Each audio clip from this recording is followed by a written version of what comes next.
I took a trip down to Akihabara because I thought I probably should one day. But there's something kind of weird about it because it just felt a little off. Now, to be clear, Akiba is a relatively small place. It only covers a few blocks, realistically speaking, and while there are small streets, they crisscross into larger ones, so it's hardly maze-like. But I also went down to Akiba to do something else. See, friends of the channel, the Weeb Crew, interviewed Patrick Galbraith, author of the Moe Manifesto, and Otaku, the struggle for imagination in Japan. And one of the things they spoke about was Akiba, and its changes over the years. And I actually remember when I went to Japan, I remember like seeing how they were implementing like a lot more like English around Tokyo, and very there's a big push to like remove like all pornography and stuff from like kombinis. So I thought, well, let's go. And I'll see it for myself.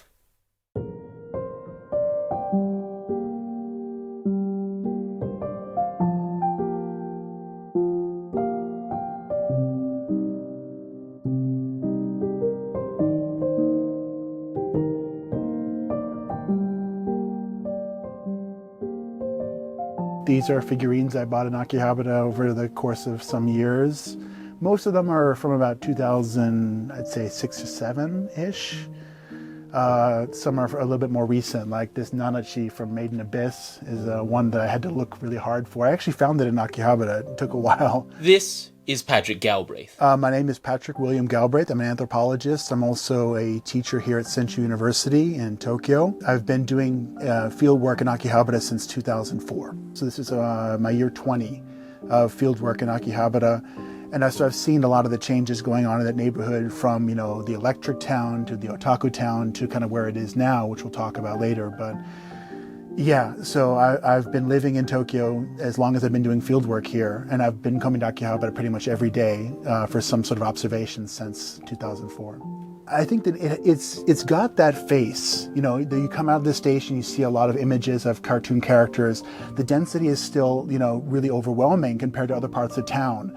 So I think it still has like that close to the station image of being like an otaku anime town.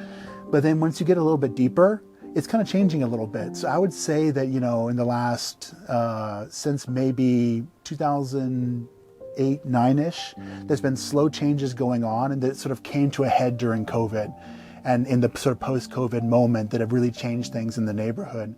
So I would say that it's a great introductory town for anime, but would I say it's like the otaku town, like the mecca? Maybe not as much as it once was. This is fascinating because, for the most part, Akihabara today isn't really the Akihabara that we know, because the Akiba that we know, that's defined by colors and lights of anime and manga, has really changed in a lot of ways. Yeah, so if you sort of look at it in phases, what happened was, you went from computers to computer games to doujinshi to figurines, and they were all sort of like oriented towards a male audience because it was computer users. So there's a kind of like cloistered look to Akihabara where it was really kind of like from people who were in the know, who came here for looking for idol concerts in the what would become the UDX building, that open field, or people who were coming looking for like the new releases of Tokimeki Memorial or something, right? So this is that famous corner where all of the Bishoujo games would be displayed or advertised, right? So there's the whole thing with Bishoujo games, right? Now it's like, as you can see, there's no trace of that. All that stuff when the crackdown happened, all that stuff got kind of pushed out. Like there used to be banners on all these stores, like they were talking about the new upcoming games. Whether or not you like Bishoujo games, that's one thing, but I mean the whole openness of the culture, that was stamped down pretty hard. Like it sort of had that vibe to it where it was sort of like a secret in the 90s that it was suddenly becoming an otaku town, the late 90s, early 2000s. And so it kind of had this insider vibe where people were really open with you when you came to the neighborhood. They sort of would say to you, like, hey, welcome. I want to show you around. What kind of anime do you watch? You like games like this one? Okay, check out this game. It sort of had this like openness to it. It's become a little bit more general.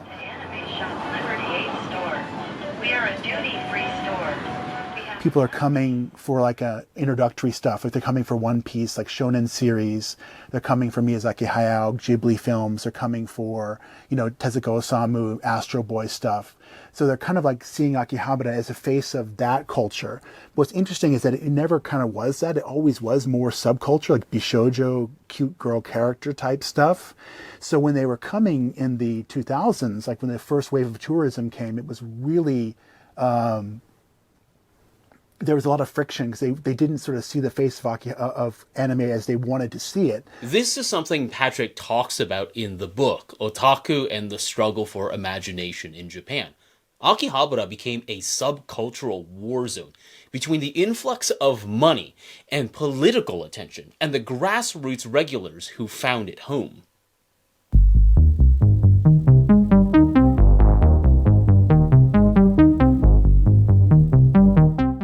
Yeah, so the first wave, that crackdown, I think what happened really was there was just a misunderstanding about what Akihabara was. So people started to come to the neighborhood thinking that it was like the center of general anime manga culture. So they're coming here looking for, like, they were fans of, Dragon Ball and Sailor Moon and that kind of thing, or they were fans of Chrono Trigger and Final Fantasy. And they came to the neighborhood and they were like, this is all Garage, this is all Bishoujo games, and like we're confused, like why there's so much of an open culture of this, and it's kind of like strange and weird to us. ちょっと見せていただけますか？はい、いいですよ。はい。このようなもので。いかがですか？限定版をやっと手にした気持ちは。 And so they kind of began to complain. If you look at the JNTO, the Japanese National Tourism Organization, if you look at their surveys of tourists coming to Japan, during that time period, there's a lot of confusion and a lot of anger. Because people are like, well, I came to Akihabara looking for anime, and I found was anime smut. They weren't happy about it. The development plans of the early 2000s are actually quite important because in the process of chasing international funding, projects such as Crossfield ended up being fire starters for massive investment firms. And now you have big players like Kajima, NTT Urban Development, and Daiburu getting involved in the development of New Akiba. So because of this reputation, the redevelopment zone, which was it's kind of like right on the other side of Chuo Street. Chuo Street's the main street. The otaku stuff was over here. And Chuo Street on this side was being redeveloped into this like mega buildings, like the Daibiru, UDX building, the Fujisoft building, Yodobashi Camera. All these places were being built on that side of the station. So here we can see, again, the small little stripe of Akiba in the event center, and the whole kind of building being more like just an everyday office space. And the people who were investing in that land were looking for big development. They were looking for the next rise of the electric town. And they found instead anime manga smut. But they misunderstood that this could be the face of cool Japan. They're like, well, actually people like manga and anime has never been more visual, more visualizable than in Akihabara. So they came to the neighborhood, they're looking for things to promote, to sort of show cool Japan, right? New business ideas, new opportunities, new people coming to the neighborhood who are interested, in anime manga, that they can put a camera in your face and say, well, why did you come to Japan? Oh, Akihabara, yeah, cool Japan, I know this. So it became kind of a setting for the Cool Japan campaign. Meanwhile, the subcultural stuff was not disappearing. It was right there, If you look at old interviews of people, they're in front of Traders, which is a Bishoujo game shop, giving an interview about how much they like anime. And it's like, well, one of these things is not like the other, right? There's, of course, a continuum in the culture, but they were kind of confused about where they were, right? They were in the center of a subculture neighborhood thinking that it was cool Japan, cool anime manga culture. And so basically that friction, that tension built up over the course of, about, I'd say from 2003-ish. So you can see some of the cool stuff that's happening, right? So if we walk just a little bit closer this way, you can see kind of they've got the Traders, you've got Taito Games, you've got Animate, you've got Volks. So you've got this kind of vibrant little corner here. And it's like that, you've got little areas that are still very much like old Akiba, like old Otaku Akiba, and you've got the Akiba culture zones, you've got the Radio Kaikon. So you've got those places that sort of maintain or even are more invigorated than they used to be, but they're kind of sandwiched between places like Big Camera and Don Quixote, and then behind that, So there were two things that really seemed to hit Akiba hard: the crackdowns, as well as the influx of more generalized money. When you sell an image in a specific way and investors start asking you to conform, it can feel like you start losing a part of your identity. It started to sort of build up when more tourists were coming to the neighborhood. And then foreign tourists started coming to the neighborhood as well. And all this kind of put pressure onto the redevelopers to crack down. And so they called the police, started asking them to patrol, break up street performances. When there were protests, like make sure they disbanded peacefully, no cameras, don't report on that stuff. They suppressed a lot of that kind of culture. And so when they did that, it made it clear that a page had been turned. Akihabara was supposed to be the subcultural center for this kind of new wave of otaku who were like finding themselves, finding their friends, finding their community in the open culture of Akihabara. They then found, oh, wait a minute, my place is being challenged, it's being taken, it's gone, it's disappearing, right?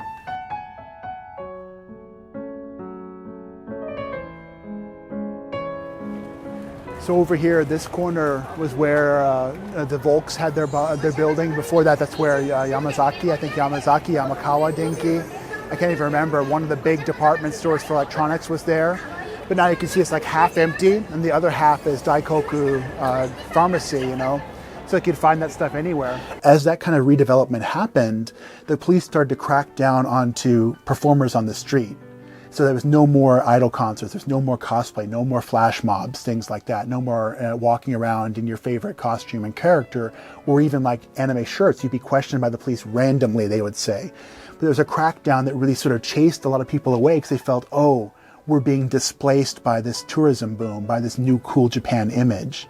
So the redevelopment, the rise of cool Japan, the police crackdown in 2007-8, that really changed the face of the neighborhood. Today, like, is again, like any station has one. It's nothing special. And even like the maid cafe that was in Train Man, you know, Densho Toko, that used to be right over there. You see now it's just a Keys Cafe, right? So it's like, there's nothing like special about the Densho Toko Cafe. The problem is that it's being replaced by something like Keys Cafe, right? It's just a normal everyday cafe, right? Of course, that wasn't the only problem Akiba was facing. And this transformation is partly because of a concerted effort to market Akihabara, among many other places, as a site in which Japan's soft power endeavors can be realized. Yes, the Cool Japan Project's a really interesting one, because in some ways it works. You know, like you yourself, myself, a lot of your viewers came to Japan because, or interested in Japan because of some kind of pop culture connection, you know? So we know that soft power, Cool Japan works. The basic concept is just that Japan doesn't have to be like a hard military or economic power. They can just kind of softly attract us through popular culture, through music, through animation, through comics, through, you know, Zen Buddhism and, you know, Ikebana and all this stuff, right? The idea was that the culture itself is so appealing, they can take someone and then turn them into a Japan fan. And once you have a Japan fan, that person might be in the future more likely to come to Japan, to invest in Japan. If they become a politician, to have a nicer relationship with Japan, right? So the idea is you're playing a long game to win hearts and minds.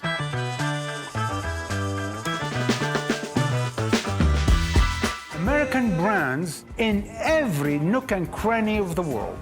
Is that just business? The United States was a superpower for a long time, not just because of its hard power, but because it kind of had Elvis, Blue Jeans, Hollywood. You know, it had a lot of things going on that people around the world recognized as, wow, that is cool. The source of soft power is not what the government does. It's everything from Hollywood to Harvard.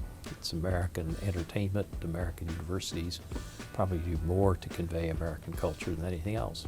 It was like you softly bring people into the fold. Japan really liked this idea. In the 1990s, the economy had tanked. It wasn't doing well.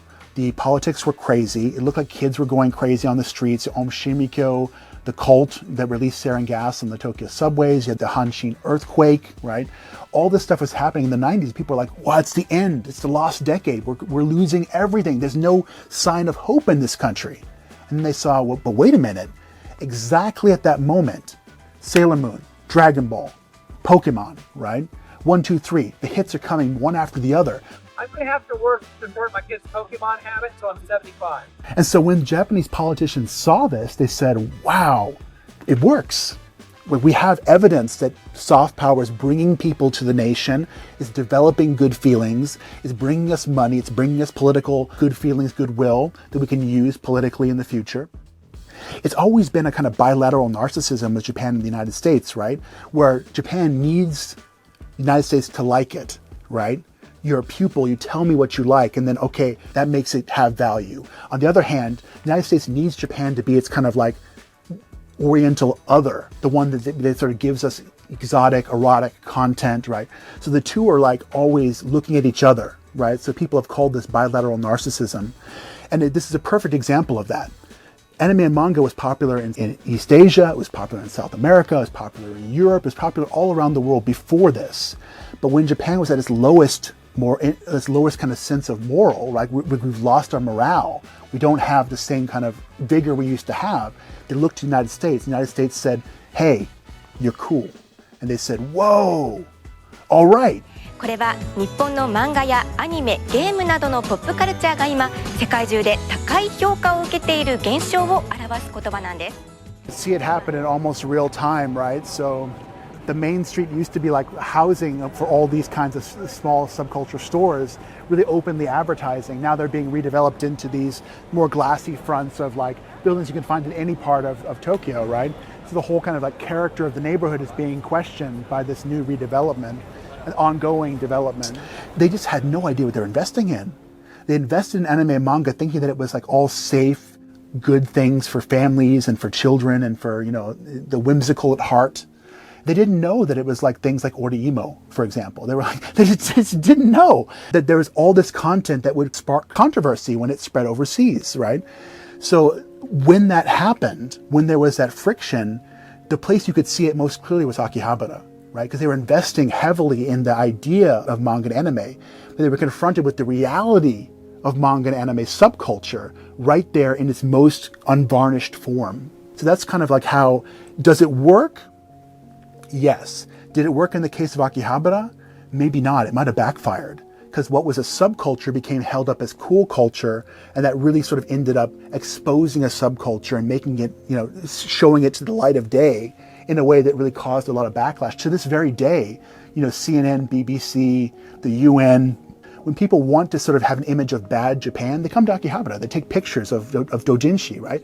Look how sexual and violent this content is. Because you could describe it as being grotesque. It's a childlike image taking part in a sexual act. So subculture becomes what stands in for national culture, for cool culture. In that sense, it was a spectacular failure, right? Because then that negative image, that content that was so disruptive is now held up as an example of what Japan could be. So cool Japan becomes weird Japan, or one person described it to me as porno Japan. When cool Japan becomes porno Japan, that's a problem, right?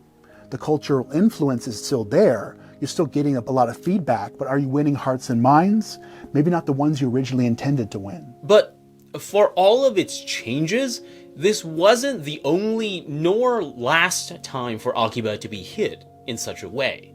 Side, don't come on this side, basically. This is the redevelopment zone and also kind of the Showa Street, the sort of sketchy stuff. So they basically drew a line right down the street. But what you see now is like a lot of places that used to be in that area have been pushed out. So they're kind of further away that direction or towards Ueno even. Yeah, that's a real sad story, you know. So during COVID, I was here, of course, still doing my rounds in Akihabara. I'd walk all the way from my house in Gotanda all the way over here across town. Nobody was around. I'd walk through the neighborhood and it was just closed stores, another closed store, another closed store, nobody on the street. It was like so, you know, like apocalyptic in a way. Like it was so like, end of the world. Akihabara used to be so lively, nothing was happening. And so the stores that depended on foot traffic, especially foot traffic from local dedicated consumers, what we would sometimes call otaku, right? People who would go the extra mile to get the content they're looking for, no matter how rare or how specific and how disturbing it might be for somebody else.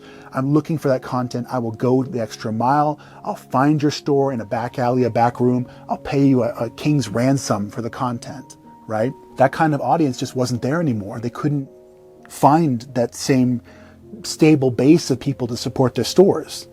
The second thing that happened at the same time was people started to sort of find out they could search for stuff online, right? And of course, it was always there, searching for things online, but it became a viable alternative to coming to Akihabara. You're like, if you want something, the release date of a new Bishoujo game, okay, it's released, boom, in my cart, I get it, right?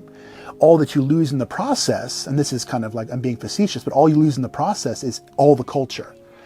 All the people around, right? The community that supports you, that goes with you to buy the game, that tells you about the game, that celebrates the game with you, the producers who come down and send voice actresses, send illustrators, send scenario writers to talk to you about the game. And they're taking up like a lot of the space that was used to be like junk shops and Bishoujo game stores and things like that. So that's hard to see, especially since it's kind of like Appa Hotel, you know, it's like, it's not even like a themed hotel or something. That living, breathing culture is sort of lost in the process of this privatization. So what was once a public culture of anime manga fandom becomes a more privatized online culture where it's much more easy to purchase in what one informant told me is like the at-home completion. You buy it at home, you play it at home, you send it away for resale at home.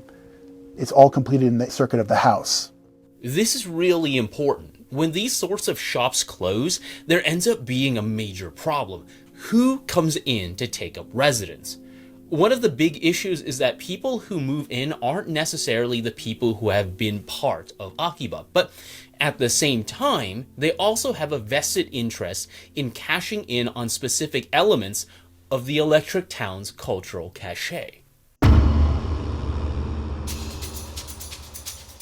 So when those people disappeared, a less scrupulous group of people came to the neighborhood to take over those closed stores, the sex industry. They moved from other parts of Tokyo, especially Shinjuku. They started opening up shops here, right? And sort of blurring the line between what was a concept cafe or a maid cafe, blurring those lines into what's more like a girls' bar. And beyond that would be even someplace you negotiate for some sort of sexual favor. Right? They're becoming more and more like open about their advertising and who they're targeting, right? So it's like, not only is it the sex industry, and like it's not just that. Like over here in that building is a bunch of places as well. You can sort of see like they're the tropical theme and the girl in the school uniform. Like that place is a place you can negotiate for that kind of service. This place is a place you can negotiate for that kind of service. Right? And they're becoming more and more open about who they're targeting. They're like, hey, look, if you're coming to the neighborhood for a party, you want to sort of get a handy after, you can do that here, right? So that's, you know, the openness is one thing, but also kind of like the density of these shops that are all around this, like this corner, and the further back you go, you'll find more and more of those places, you know. All this stuff kind of began to open up in the nightlife of COVID Akihabara. And, you know, the police tried to stop it. They had like policemen on the street blaring horns saying, you know, there's shops that are dangerous around here, don't go in, they're going to take all your money. But of course, it's the world's oldest trade, it's going to make money, and it did, right? So these stores opened up and they took over some of those smaller shops, and now if you go to a maid cafe, it's like a 50-50 chance you're going to get rolled or something, especially at night. So it's a very different vibe than like going to a cafe and like experiencing a concept, like you're experiencing an anime manga world brought to life. That's not what you're seeing now. What you're seeing is I get to talk to a cute girl in a costume. So again, that was always to some extent there, but the emphasis is different. Character culture coming from Bishoujo games versus a more direct kind of interaction with a human being that you want to have relations with, right? There's one of the bosses right there. Just walked by. We just saw a guy walk by and talking to the girls, like took a bunch of that kind of thing. Like you see guys like come in interacting with them who are like more the management side of things, more like shades into like Yakuza type stuff, you know, and increasingly they're like less, you know, like subtle about it, like, you know, eat me like a doll over here, that kind of stuff. It's like, it's kind of like we're losing subtlety here. There's something deeply relevant at play here, which is that the authenticity of Akiba is really spectral in that so much of what it is, what we see on the screen, just isn't really there anymore. And anything that we do see feels more like what we're looking at is a sort of homunculus of culture in some ways. Now, as a nightlife, you start to notice people coming to the neighborhood at night to party. They get drunk, they throw up on the street, they drop their bottles in the street, they drop their trash in the street. There's that kind of like less care for the neighborhood, right? So all that began to happen during COVID. And again, that wasn't the end of it, because you have the post-COVID, right? Stage 3. By some metrics, it bounced back. Right? So what happened was people started to come back to the neighborhood. They're coming to buy things. And the economy seems like it's going better, right? Especially with the tourism boom, the ongoing tourism boom, it looks like it's really great. But what you find is actually the streets are still crowded with visitors from China and South America, all over the world. They're coming to Akihabara to, see the otaku town, to see the anime town. And while they're here, they might buy a figurine, they might buy a book or something like that. They might go to Book Off or something, right? So you have, to some extent, a kind of new wave of consumers coming into the neighborhood. And so by that metric, it succeeded at recovering. But what changed was the kind of content of what they're looking for. So the sort of subcultural stuff had already disappeared from the 1-2 punch of the police crackdown and the COVID evacuation of all the foot traffic that was there for subcultural stuff and not sexy stuff. So that particular 1-2 punch knocked them down, and then they were replaced by other stores that sort of more forward facing. This is more of a sort of post-COVID phenomenon, but a lot of stores that were opening up, they're opening up in the spaces that were for manga anime before, but now they're for other things, like for pharmacies or for suits or for clothes, for fashion, for hats, for that kind of stuff. So like stuff you wouldn't associate with anime manga subculture. They're opening up like one after the other along the main street, and they're taking up more and more real estate, more and more space. Because those are the places that are making some money, right? From people who are coming into the neighborhood looking for a good deal on pharmaceuticals, right? This is actually quite important. As money moves into development, many of the places, even the iconic ones, soon find themselves either demolished or places for new tenants. Sections of Akiba start feeling diluted, in that it's less subcultural goods and just general goods. So you have, like, in a way, the displacement of what was a subculture space for small micro communities of people who are coming, and then together they created a mass, right? That transformed Akihabara. That's the story of the otaku town.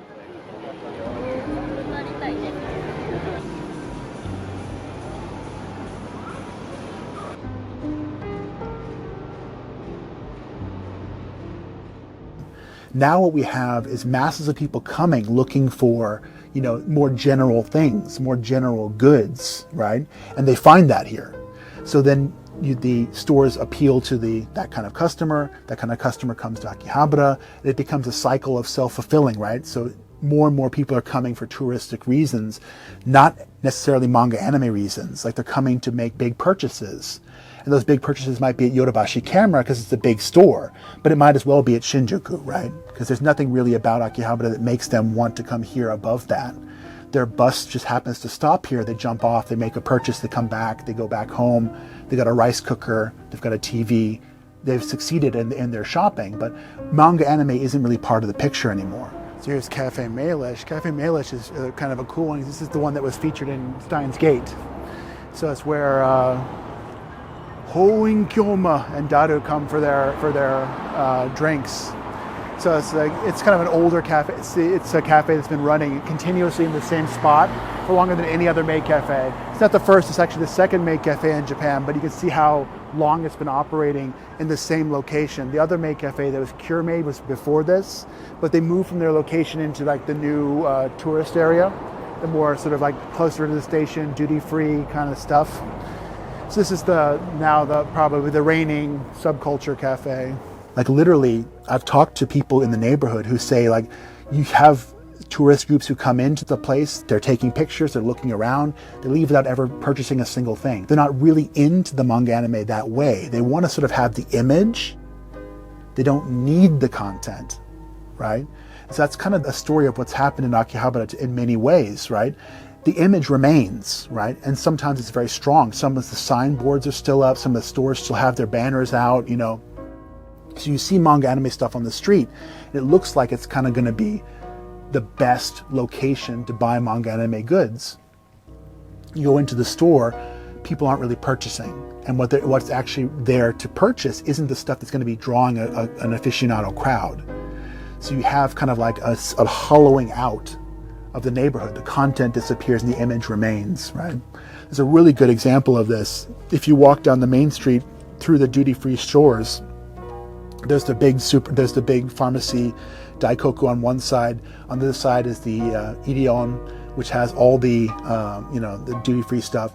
Keep walking and you'll look at the one of the sort of classic images of Akihabara, which is the Sobula train line crossing the street, and you have the radio center, the radio place where people would go to sort of make their own computers and make their own radios, knockdown radios, stuff like that. And you have like the redevelopment zone behind that. And what's interesting is like that used to be where gamers had their big sign, "Welcome to Akihabara," so it's like this big sign that had Digico, who was like she was like the unofficial mascot of Akihabara's otaku culture in the 2000s. She was on that saying, "Welcome to Akihabara." Slowly over time, gamers had to cut back the size of their building and the size of their holdings. So now that building isn't all theirs anymore. And actually they've let the sign go. So if you look up, you'll see like the very faint hints of what looks like "Welcome to Akihabara" and Digico. You still see them, but they're not painted in. They're not, there. They're not, you can't see them. You can see like a fading shadow of them, right? Which in some ways is kind of the story of what you're seeing in Akihabara as well.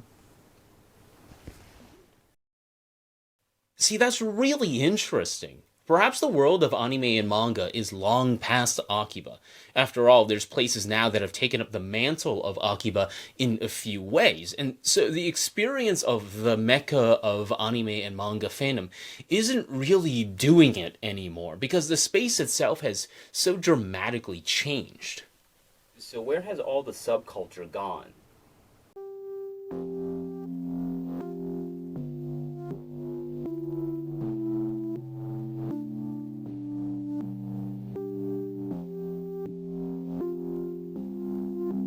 I think it's all around now. I mean, Akihabara served its purpose of being a lightning rod and drawing people in. They're like, wow, there's people like me in the world. I want to sort of see them and be with them, that kind of thing. Now with social media and the cheaper property outside of Tokyo proper, go look at the western suburbs, southern suburbs, northern suburbs, you'll find like a lot of anime-themed cafes and bars and stores and things like that.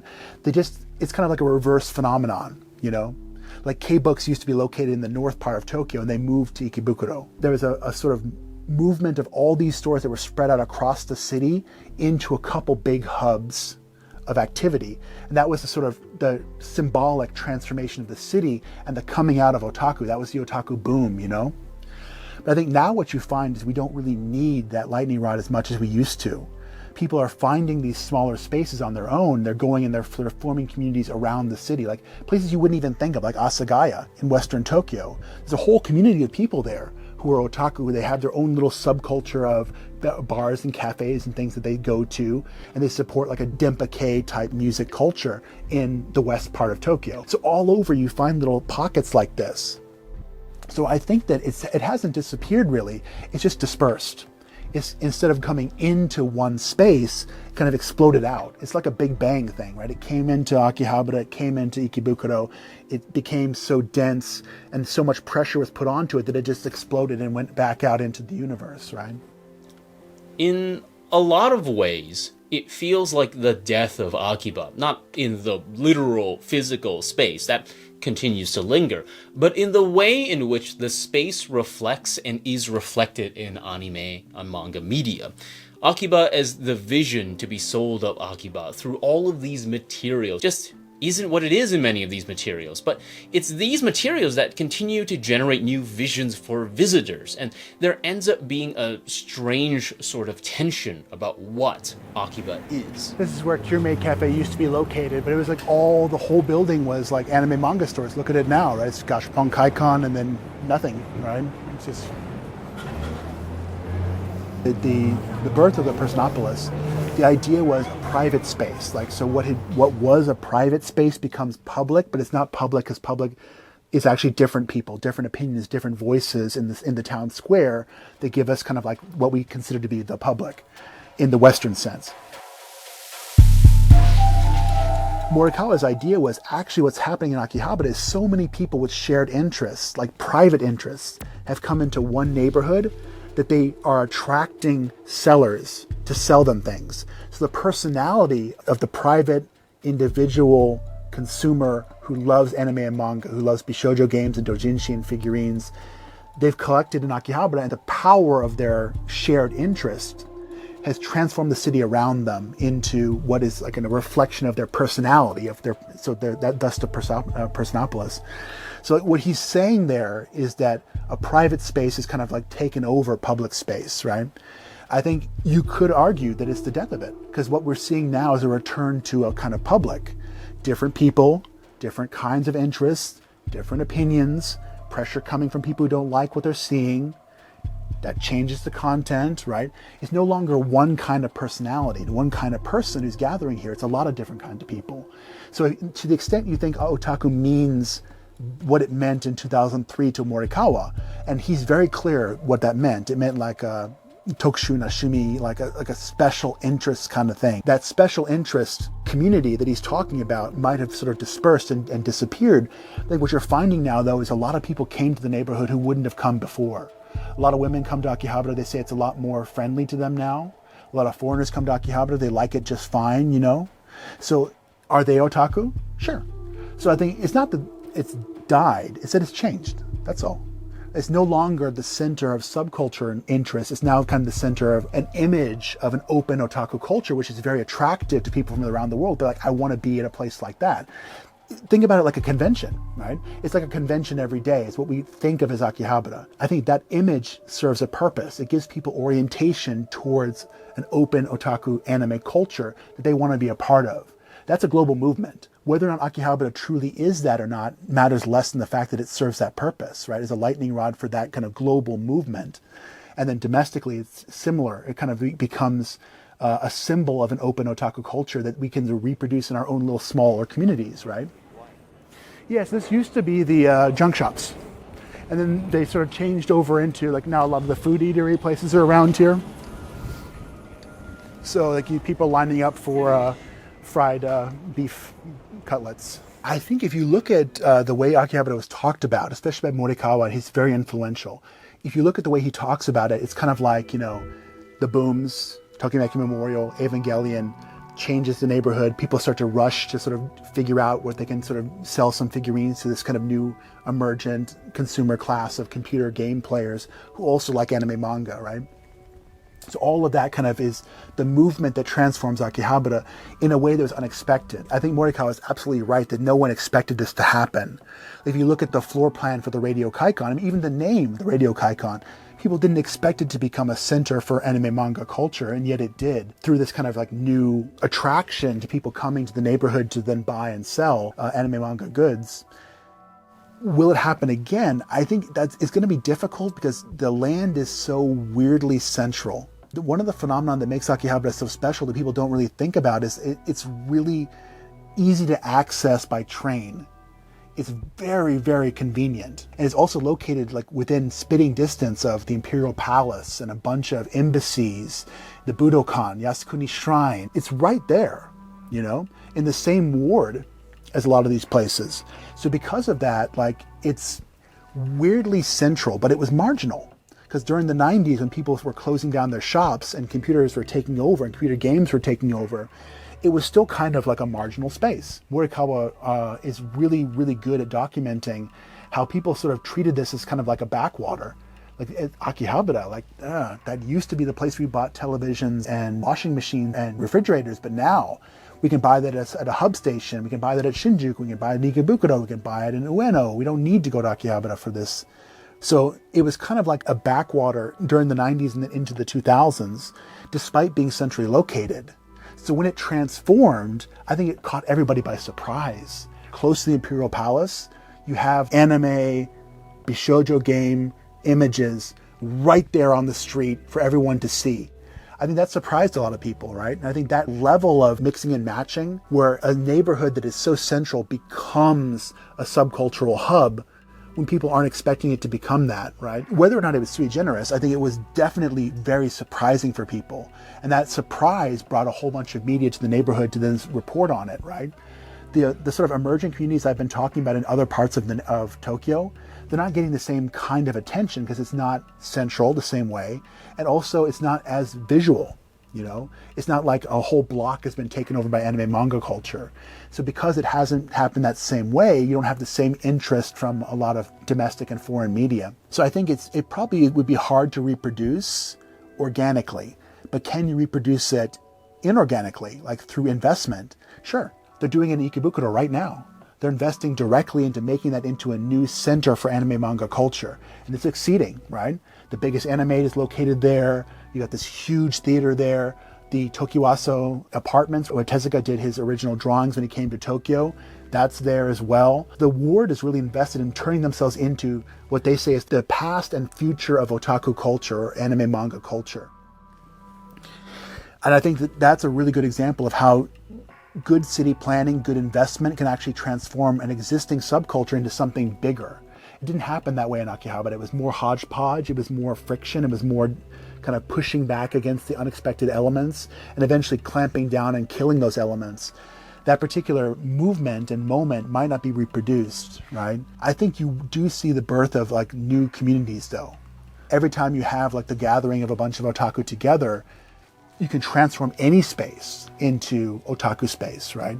I think in that sense, the phenomenon occurs just not at the same scale and not at the same kind of level of intensity that draws so much attention.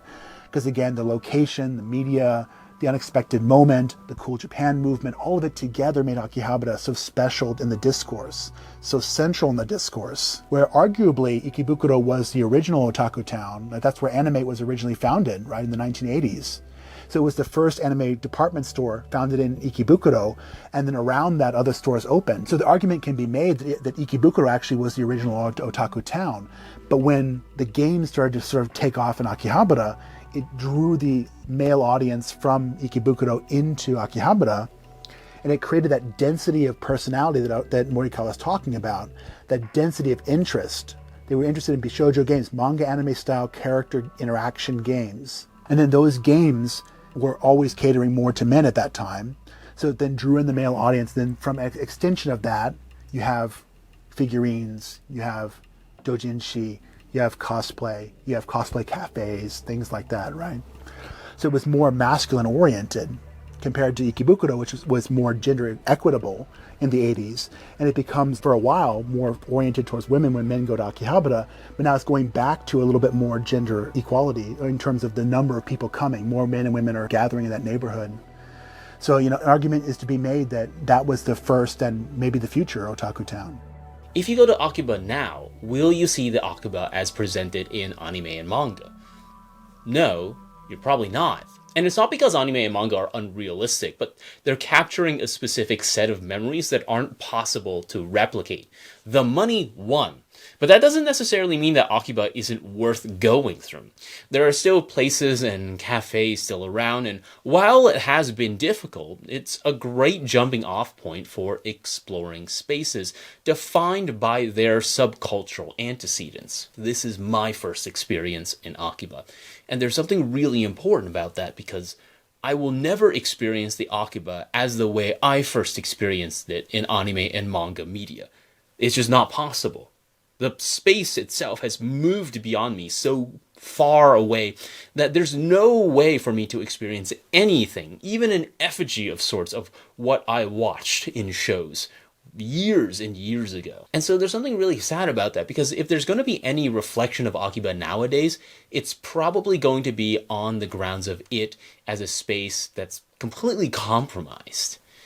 Like, there is no more pure vision of Akiba to reflect itself in its media anymore, because that media is long past. It's been long past for 10, 15 years now. But that's not to say they didn't try. Hello, Editing Joe here. Akiba has a big subcultural footprint. That's the reason we all know of it, and the reason you likely clicked on this video. And that footprint as representative spaces for Bishoujo game culture resulted in references to it all over otaku media. It's kind of inescapable.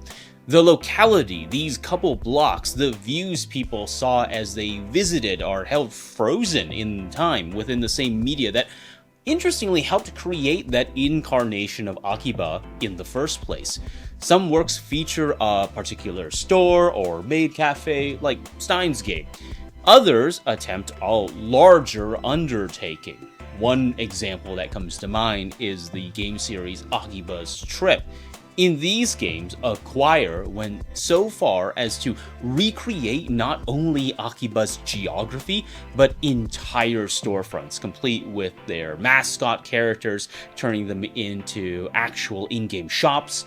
Ironically, even here, Akiba's ever-changing landscape creeps back in. As the stores close and new ones open up, each entry in Akiba's Trip was updated to reflect real-life changes of the space. But there's one more game that might capture that fleeting, ephemeral reality of the otaku mecca better than any other. iSpace. This MMO social space launched in 2008 and approaches Akiba from a totally different angle. It was a collaborative project between multiple Galgate companies. Players could customize their rooms and avatars, then visit islands representing each company's flagship franchises. Clanad, Decouple, Shuffle, all were connected by Akihabara itself, which served as the central social hub. See, iSpace sought to emulate Akihabara both as a space of communal and social connection, as well as a space of consumption.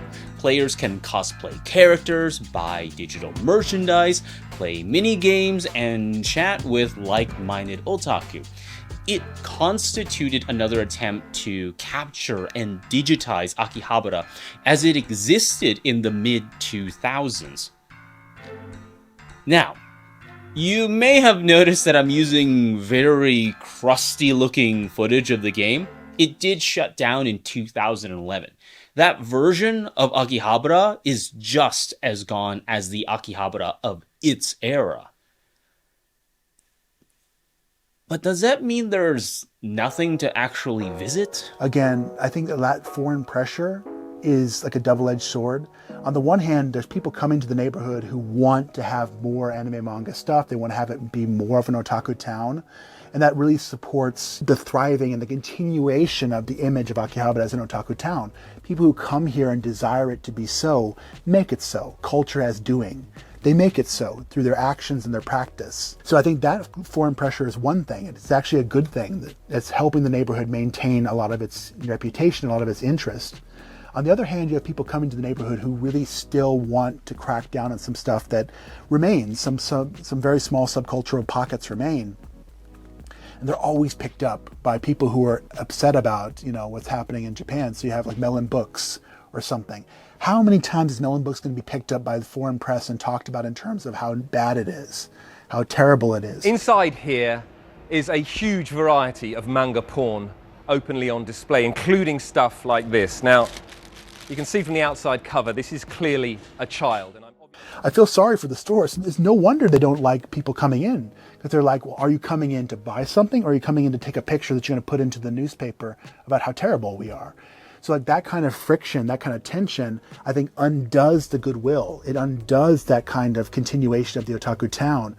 And it might actually lead to more crackdown on the final remaining pockets. I think instead of cracking down on those remaining pockets, we want to sort of support them and help them to throw and thrive.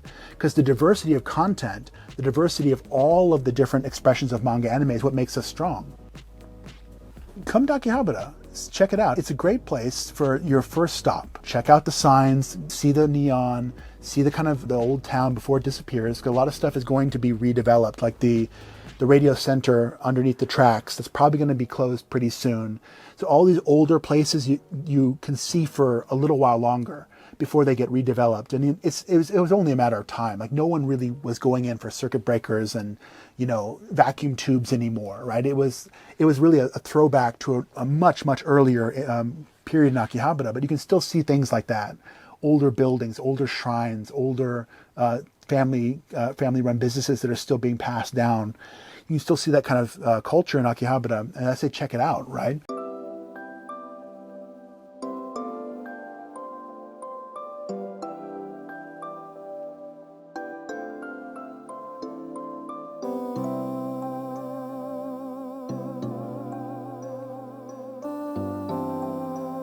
don't think of it as like the only otaku town, right? Check out, your other places. Check out Nakano, check out Ikebukuro, check out Asagaya, check out Kichijoji, check out other places that might also be interesting to you, and talk to the people there and say, well, where do you go?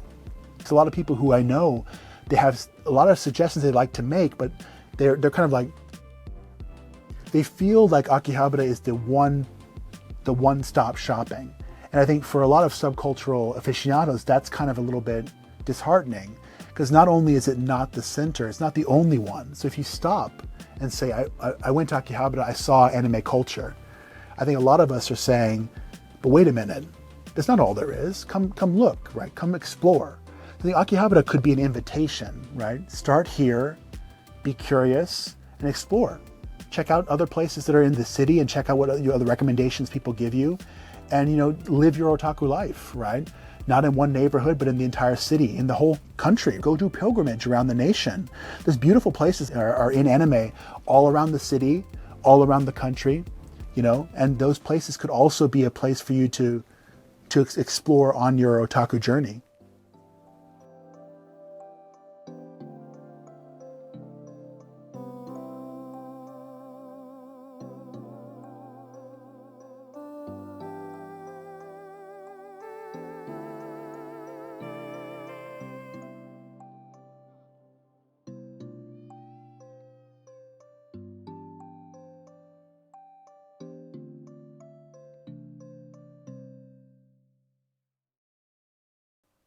This video is thanks to the kind support of the people on Patreon. It's because of Patreon that makes this possible.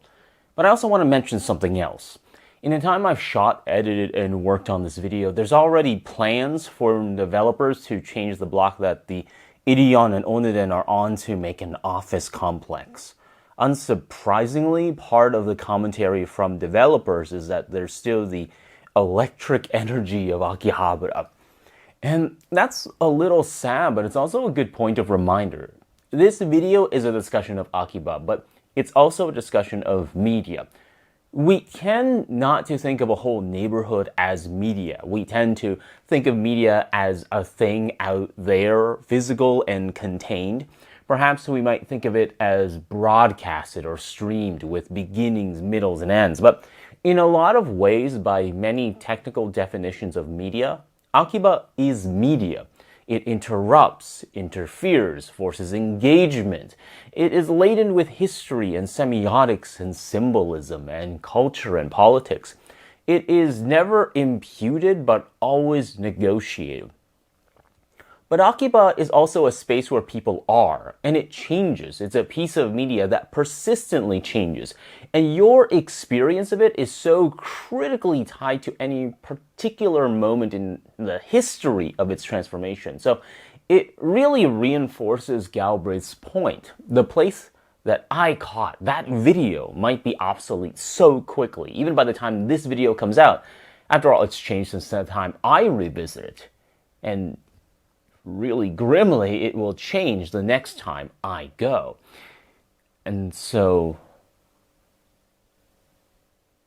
take a look. It's in flux.